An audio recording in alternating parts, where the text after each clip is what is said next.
nga, natigil po yung hindi naman naumpisahan talaga no? Pero meron ng paunang mga Drilling. pinuhunanan na. Tsaka alam ko parang Oo. nag-umpisa na rin di ba? Malaki na po Nag-drilling. ang pinuhunan ng Infradev at ng partners nila. Natigil po noong 2022 dahil nga po dun sa linabas ng Korte Suprema na desisyon na yung jurisdiction po ng ilang lugar po dyan from Makati nalipat po ng Taguig City. Bakit hindi natuloy? Dahil yung iba po dun sa mga stasyon ng proyekto located na po doon sa mga Taguig. barangay, sa mga embo na sa Taguig na according to the rule of the decision of the Supreme Court. Ngayon, nagkaroon ng halalan.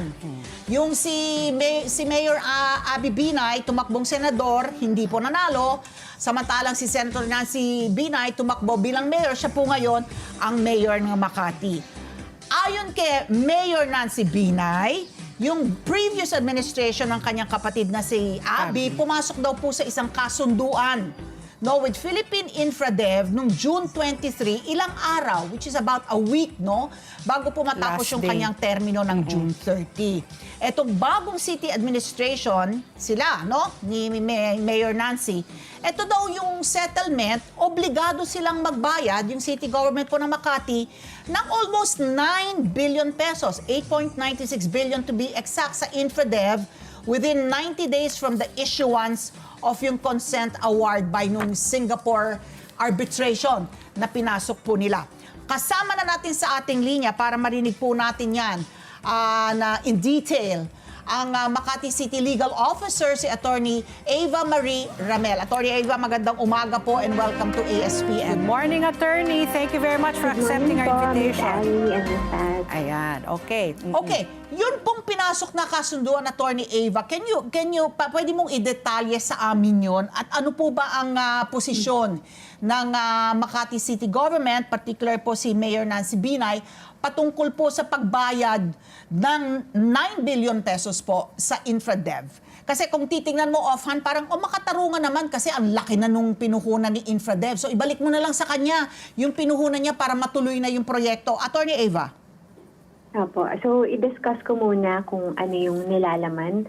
Mahalagang nilalaman ng settlement agreement na pinasok ng previous administration po, no?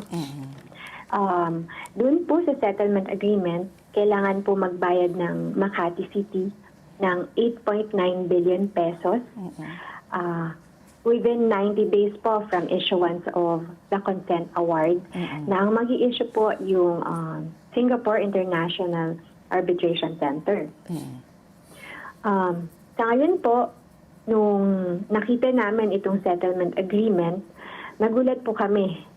Kasi nalaman lang po namin na may ganitong kasunduan na pala with Infradev patungkol dun sa kaso na isinampa sa Makati City.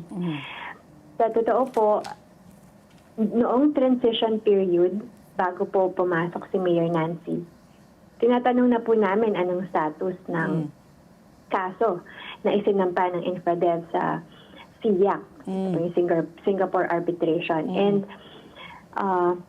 hindi po sila naging transparent, hindi po sila naging honest sa pagsagot sa mga tanong namin.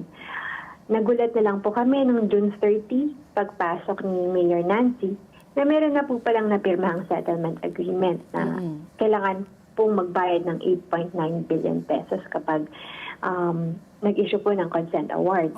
So, dagdag pa po dito, hindi lang po 8.9 billion ang maaaring bayaran kasi kapag hindi po namin nabayaran within 90 days from issuance of the consent award, merong interest na 2.5% per month. At kapag hindi po nabayaran itong interest na ito, kailangan pa magbayad ng additional liquidated damages ng amount naman po ay $30 million o 1.6 billion pesos.